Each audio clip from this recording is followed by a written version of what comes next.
खुदावंद यीशु मसीह के बाबरकत और कादिर नाम में आप सबको मेरी तरफ से सलाम। आज हम तीसरा कलमा जिसे मोहब्बत का कलमा कहते हैं, इस पर गौर करेंगे। ये कलमा आपको यूहन्ना की इंजील उसका 19वां बाब 25वीं, 26वीं और 27वीं आयत में मिलेगा। जब आप पढ़ेंगे इस मतन को तो आपके सामने ये बात भी आएगी कि खुदावंद यीशु मसीह जब मसलूब हुआ तो उसकी सलीब के करीब कौन कौन से लोग थे। ज़्यादातर ख़वातीन थीं, जिनमें यीशु की माँ, उसकी माँ की बहन सलूमी और मरियम क्लोपास की बीवी।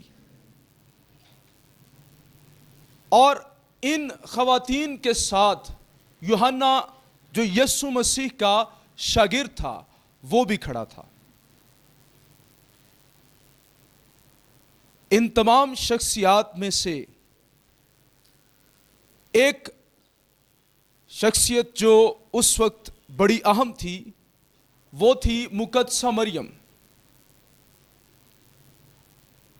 ये जो कलमा है, पहला नुक्ता ये है, ये शमौन बुजुर्ग की पेशीन गोई को पूरा कर रहा है।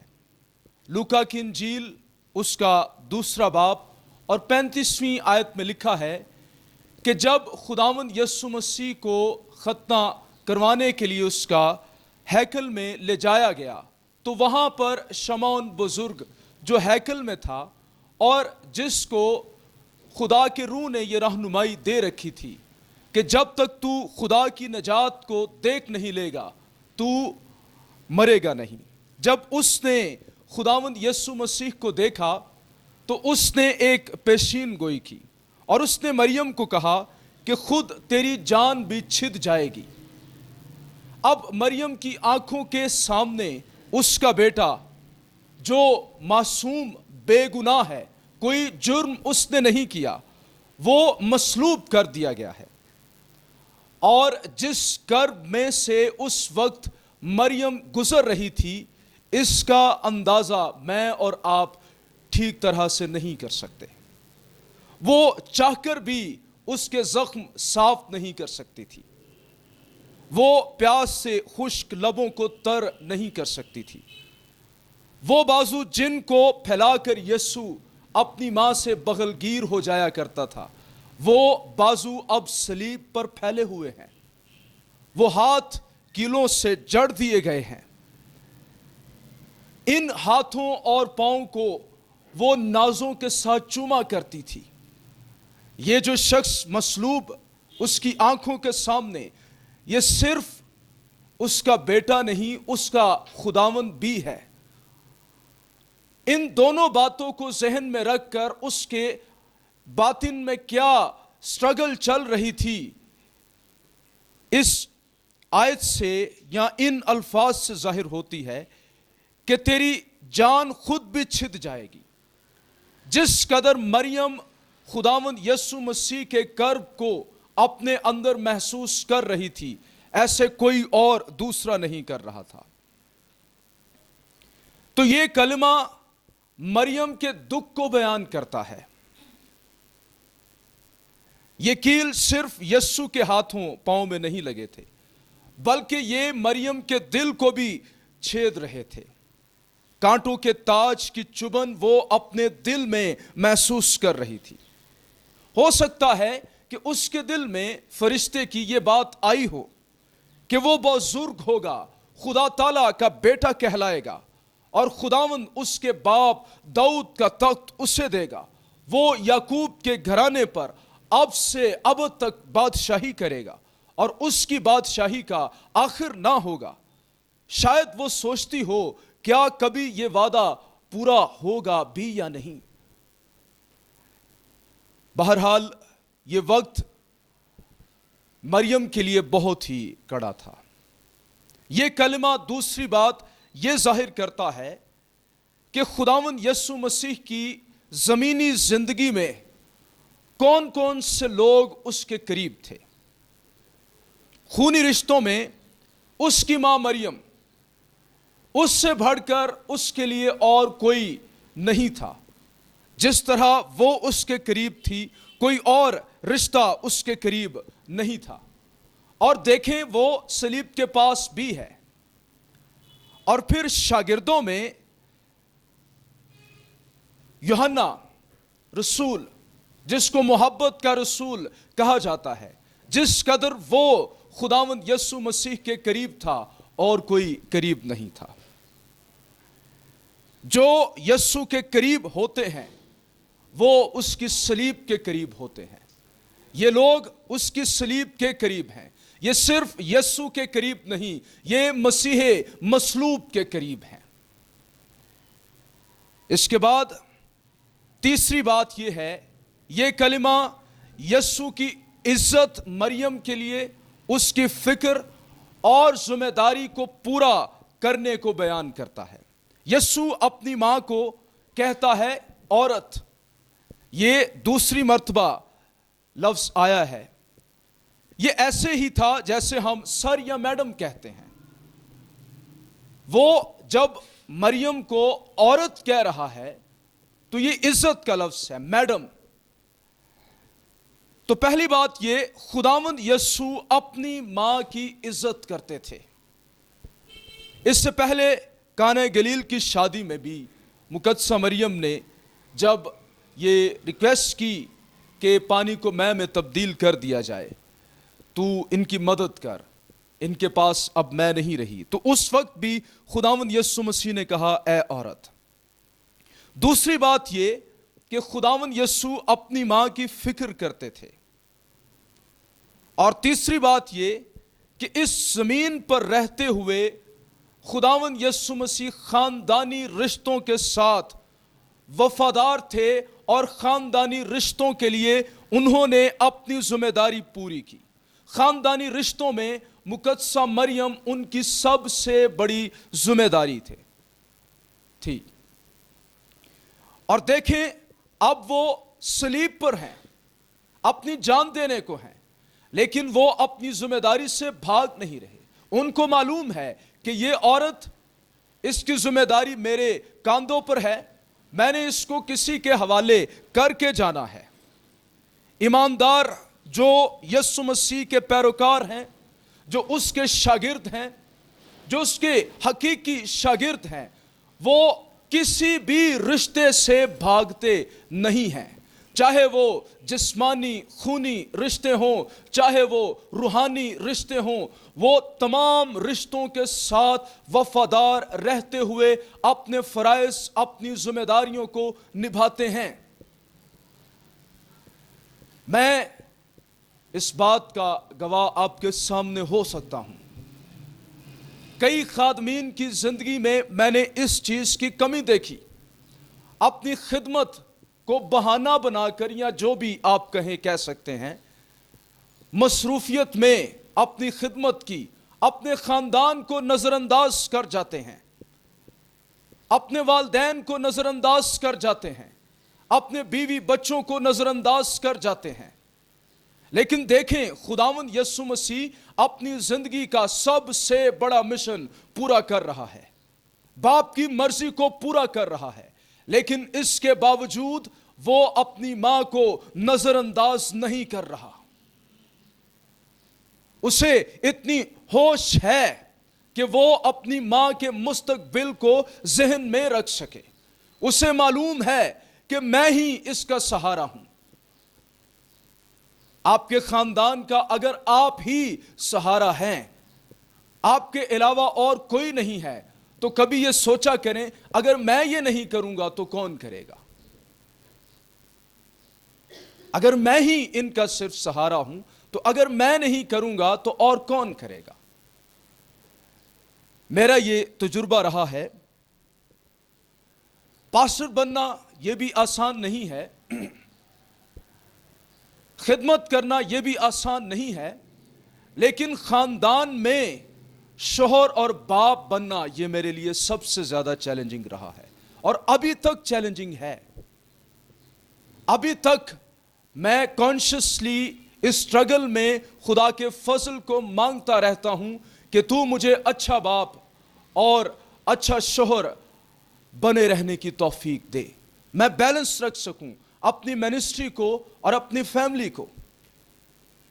اس کے بعد یہ کلمہ یوحنا کے واپس لوٹنے اور اس کی مسیح کے ساتھ وفاداری کو بیان کرتا ہے۔ سوچیں، اگر جان صلیب کے قریب نہ ہوتا، اگر یہ باقی شاگردوں کی طرح بھاگا ہی رہتا، واپس نہ لوٹتا، تو کیا اتنا بڑا استحقاق، آنر، یہ ذمہ داری اسے ملتی؟ اور یہ اتنا قریب ہے صلیب کے کہ یہ اپنے خداوند کی آواز کو سن پا رہا ہے۔ اس نے اتنی توجہ کے ساتھ، کلیئرٹی کے ساتھ یہ جملہ سنا کہ لکھ پایا ہے اس کو۔ یہ جان نے لکھا ہے نا، جان خود ہی لکھ رہا ہے یہ کلمہ۔ اتنی کلیئرٹی کے ساتھ اس نے سنا، دور دور نہیں رہا۔ مسیح مصلوب سے وہ شرمایا نہیں ہے، اسے شک نہیں ہے، اور اسی لیے خداوند مکاشفہ کی کتاب کے پہلے باب میں کہہ پایا، میں وہی ہوں جو مر گیا تھا۔ خداوند اس کی میموریز میں یہ بات تازہ کر رہے ہیں، یاد کر میں وہی ہوں جس کے سامنے تو کھڑا تھا، میں زخمی تھا، میں نے ہی تجھے یہ کہا تھا کہ تو اس کا بیٹا، میں وہی ہوں، مر گیا تھا اور دیکھ زندہ ہوں اور عبدالآباد زندہ رہوں گا۔ جو مسیح مصلوب کی قدرت کو، صلیب کو غور کے ساتھ دیکھ لیتے ہیں، جان جاتے ہیں، وہ اس کی جی اٹھی قدرت کو بھی جان جاتے ہیں۔ اس نے خداوند یسوع مسیح کو ہر فیز میں بڑے قریب سے دیکھا ہے۔ اسی نے خداوند یسوع مسیح کے سینے کا سہارا لیا نا، اور پوچھا کون ہے خداوند بتا جو پکڑوائے گا۔ یہی ہے نا جو اندرونی حلقے کا شاگرد ہے، یہی ہے نا جو پہاڑ پر تھا، ٹرانسفیگریشن ماؤنٹ پر، ہے نا، اور یہی ہے جو یسوع کی مصلوبیت کے وقت بھی اس کے قریب ہے، اور یہی ہے جو یسوع مسیح کے جی اٹھنے کے بعد بھاگتا ہوا پہلے قبر پر پہنچ گیا، اور یہی ہے جس نے جی اٹھے یسوع کو قدرت اور جلال کے ساتھ دیکھا مکاشفہ کی کتاب میں۔ اس نے خداوند یسوع مسیح کو دیکھنے میں بڑی احتیاط کو برتا ہے۔ اس نے جیسے یسوع مسیح کو دیکھا کسی اور شاگرد نے نہیں دیکھا۔ اس کی زمینی زندگی میں، اس کی مصلوبیت میں، اس کی جی اٹھی قدرت میں، جب آپ صلیب کو پہچان جاتے ہیں، جب آپ مسیح مصلوب کو پہچان جاتے ہیں، جب آپ مسیح مصلوب سے شرماتے نہیں ہیں، جب آپ اس کے زخموں کو پہچان جاتے ہیں، اس کے زخموں کی قدر و قیمت کو پہچان جاتے ہیں، تو یقین کریں وہ آپ کو بڑی بڑی ذمہ داریاں دے گا، وہ آپ پر ٹرسٹ کرے گا۔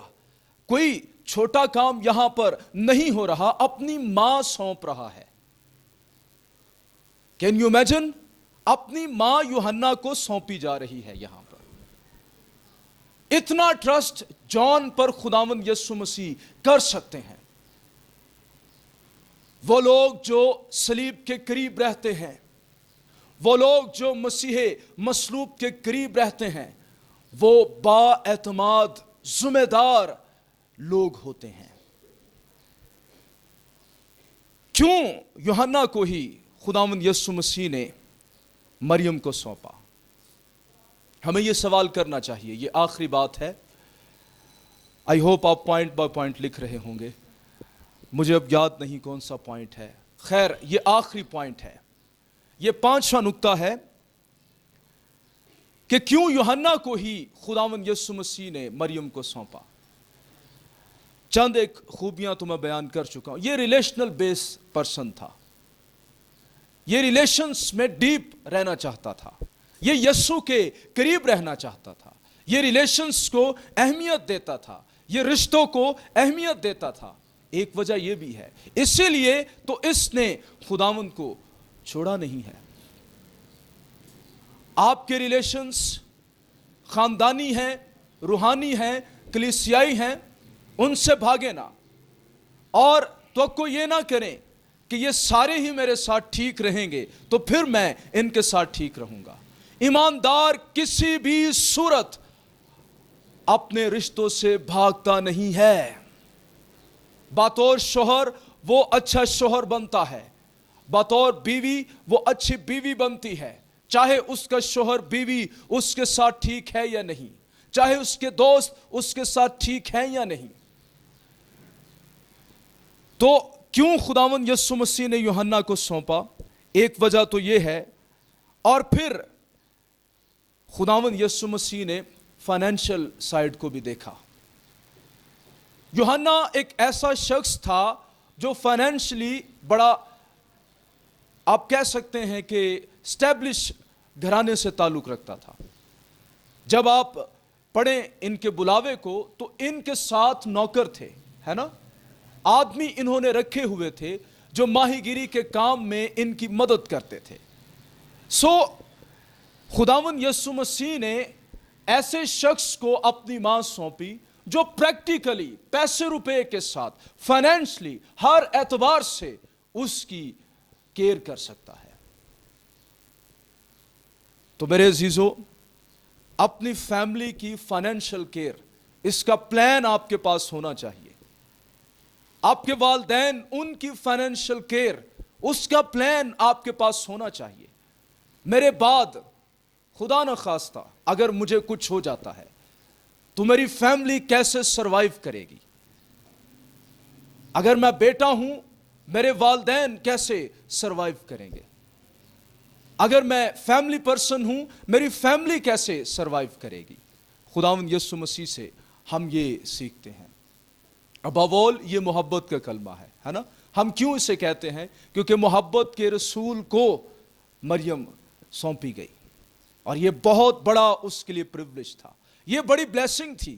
کین یو امیجن کہ جان مریم سے بہت ساری باتیں پوچھتا ہوگا, اسے مریم کی فیلوشپ میں اپنے خداوند, اپنے ربونی کو جاننے کا اور زیادہ موقع ملا ہوگا, ہے نا. تو اس نے اس کو ایز اے بلیسنگ ریسیو کیا ہے. یہ بہت بڑا آنر ہے اس کے لیے.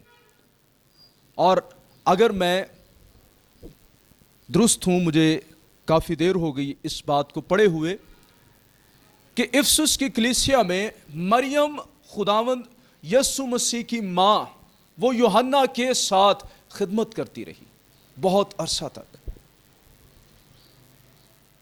تو اس کلمے سے ہم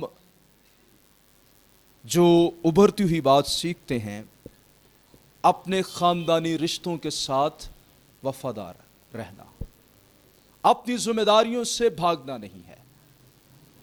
اور یہاں پر خداوند یسوع مسیح چاہے مصلوب ہیں, لیکن ان کو اتنی ہوش ہے کہ مریم کو سونپنا ہے. God bless you. Thank you.